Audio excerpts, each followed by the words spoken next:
पहला मुद्दा प्रशासक प्रफुल्ल भाई पटेल की विदाई का है और दमन दीव में लोकशाही की स्थापना करना। हल्ला मत करो यार।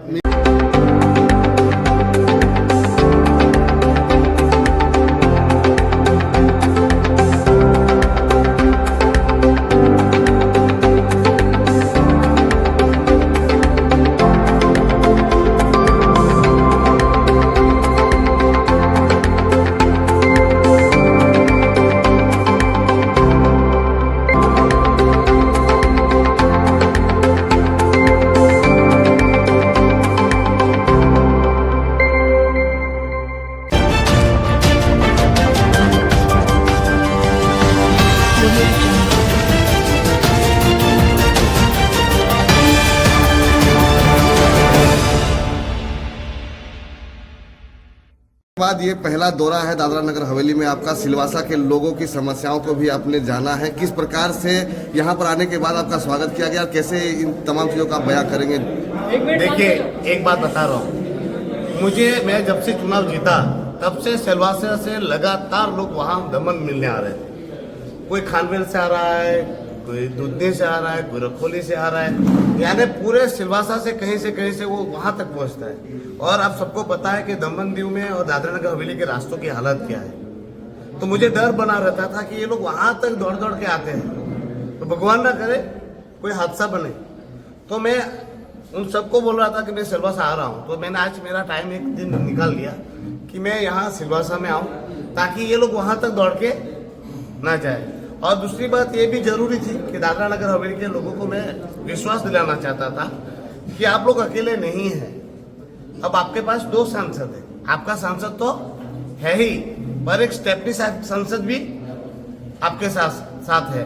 और मैंने ये वादा 2.5 साल पहले किया था कि एक सांसद आपका दादरा नगर हवेली का होगा तो दूसरा सांसद दमन दीव से भी आपका होगा।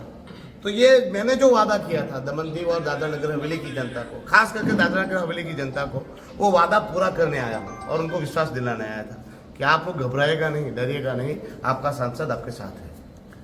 पहला संसद सत्र चालू होने वाला है, उसमें क्या आपका मुद्दा रहेगा? पहला मुद्दा प्रशासक प्रफुल्ल भाई पटेल की विदाई का है और दमन दीव में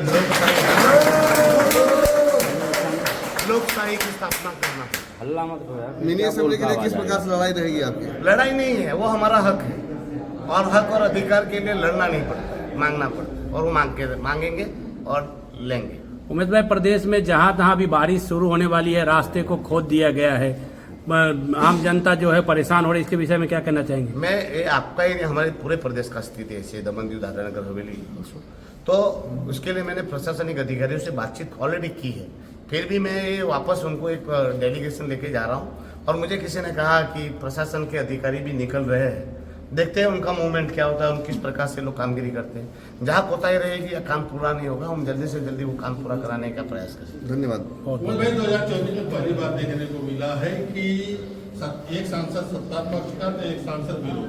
हाँ, इसको लेकर हमेशा सवालिया उठार लगता आ रहा है, पिछले करीब 15-20 साल से देखा जाए। इस बार जो है चुनौती आप लोगों के लिए है, दोनों सांसदों को एक साथ मिलकर प्रदेश के विकास में समान भूमिका निभाने की जरूरत है। इसको किस तरह से आप लोग देखते हैं? आप वापस बोल रहा हूँ, आपको किसने बोला कि एक सांसद विपक्ष में और एक सांसद सत्ता में? अभी तक इतिहास तो इतिहास, अब इतिहास को बदलने का वक्त आ गया है। सांसद, और पहली बात बताओ तो सांसद जो होता है वो सत्ता पक्ष और विपक्ष का नहीं होता, भारत सरकार का सांसद होता है। तो 1-2 सांसद ही मिलकर काम कर रहा है, ऐसा नहीं, भारत के सारे सांसदों को मिलकर काम करना है भारत के राष्ट्र निर्माण के लिए। तो हम सब दमन दीव और दादरा नगर हवेली की जनता के लिए काम करेंगे और समर्पित रहेंगे। हमारा पूरा जीवन जो है वो लोगों के समर्पित है। मेरी जीत जो है वो, मैं तो बहुत सामान्य व्यक्ति हूँ, मैं तो आप में से ही हूँ। अगर मुझे यहाँ तक पहुँचाया और मुझे इस पद पर बिठाया है तो ये लोगों का ही योगदान है। तो मैं उनके लिए मेरा जो भी बन पड़े वो मैं करूँगा, दमन दीव के लिए नहीं, दादरा नगर हवेली भी, और साथ में राष्ट्र के लिए भी, क्योंकि सांसद जो हूँ वो पूरे भारत का, मुझसे जितना बन पड़ेगा वो मैं करूँगा। उमेश भाई, आप पहला ऐसा कोई सांसद है जिन्होंने ऐसा आश्वासन दिया है कि वो हर 1 महीने में यहाँ पे विजिट करेंगे, उसके बारे में आपका क्या समस्या थी? देखिए आज वो कैसे किसने क्या कहा वो मुझे मैं नहीं जानता, और मैं वापस बोल रहा हूँ 2026 में एक साथ हो जाएंगे, ये सब बातें जो है उसके लिए आप घबराएगा नहीं। वो तो हमारी प्रदेशों को हमारा हक मिला हुआ है और हम लोग ऐसे ही सीट जाने नहीं देंगे। और कौन सांसद क्या बोल रहा है क्या नहीं बोल रहा है उससे मुझे कोई लेना देना नहीं। मैं दमन दीव का सांसद हूँ और साथ में दादरा नगर हवेली की जनता का भी सांसद हूँ, ये मैं सालों से कहता हूँ। और आज मैं इसलिए कह रहा हूँ कि मोहन भाई ने भी इसी प्रकार हमारे छोटे से प्रदेश को सहारा दिया था। जब आज मोहन भाई नहीं है तो मेरी जवाबदेही है कि मैं मोहन भाई के द्वारा हमें दिखाए गए रास्ते पर चलूं और उनकी जनता का भी साथ और सहकार लूं और उनको साथ सहकार दूं।